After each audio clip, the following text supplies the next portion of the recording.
Hi guys.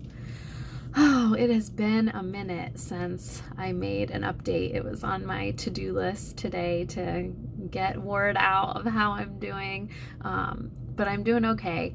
I'm a week out and a week to go till number 5. I'm halfway through, yay.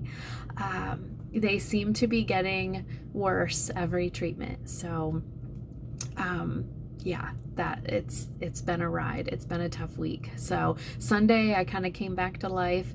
I'm finding that I'm sleeping through a lot of this. I didn't do that in the beginning, and I'm totally doing it now. I can't keep my eyes open for the couple days right after treatment. I'm really just sleeping through it, and maybe that's the way to do it. I don't know, but it's just kind of what I have to do.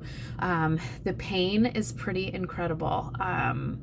I'm not on a pain regimen right now, like a pain med regimen. I just don't want to be. I don't like opioids. So, unfortunately, narcotics, opioids, that's what they give you for pain. I don't like that. So I'm trying to handle it in other ways. The back pain is crazy. It hangs out until about the Monday following treatment, so a good few days. It's just super intense. It is nerve related. It's chemo related. They put me on a heart monitor for a couple days. They did scans and x-rays and stuff just to make sure like nothing was wrong with my back. And it is nerve related. So nerve pain is common with chemo. Normally you feel it in your fingers, the cold sensitivity, like all over your body, and like in your mouth and stuff. So, but the back pain is not common. So my doctor's a little beside himself, with this, because he's like, we just don't have, this complaint. So, leave it to me to find a new side effect. But yeah, so just taking pain meds as I need them. And like I said, just, trying other options, lots of stretching and, walking. And even though it hurt, like when they're happening, it hurts to walk, but toughing through it, it's really painful like that. I mean, I understand the phrase, there's no pain like cancer pain. Like, I get it now. So, other than that, like other side effects, like I still have the cold sensitivity, and that stuff is hanging on longer because they pile on each other with each treatment. I'm so swollen. Like, I was looking at pictures the other day of when I was in the hospital, at the beginning of all of this in February, and I was down to like 115 pounds, and I did not look great then, but I've put on so much weight. These steroids just swell you up. They make you super hungry, so that doesn't help things either, because I'm eating like crazy. So this is like real weight, because I don't think, like, yeah, I'm gonna have to work my butt off when this is over, because it's not, I'm a mess. So yeah, weight gain. I'm looking tired. I'm aware, my dark circles under my eyes. It's part of it.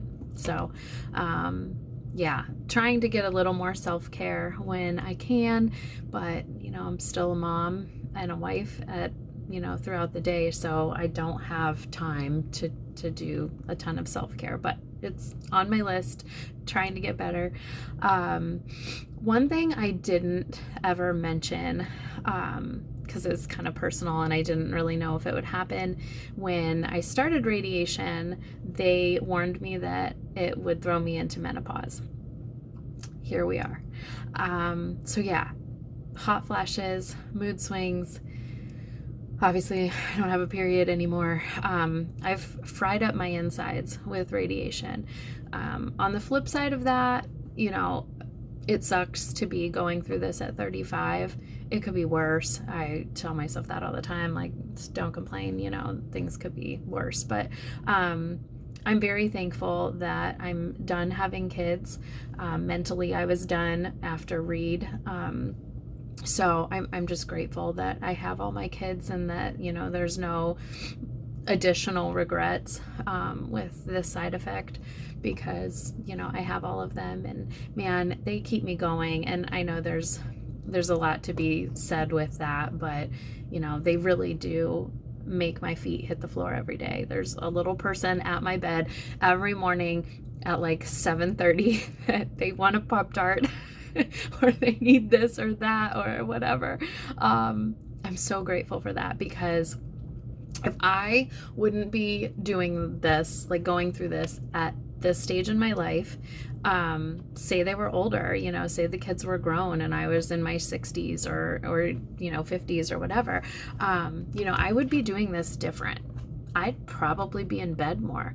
I would just be doing it different, and doing it at 35, doing it with 4 kids and a husband and a business and the whole 9 is making me fight that much harder. And I can just, like, every day I just have these moments where I reflect on everything and God's timing and why and when and how and all of that. And it, in a way, it's kind of neat to think of it that God's timing was right. It's always, his plan is always better than mine.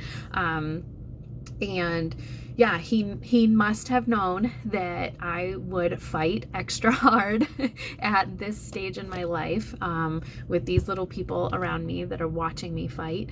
And he knew that I had a lot to fight for. So our life is still going on. I mean, I know a lot of times it feels like everyone else's world is going on around me and I'm standing still, but our life is still going.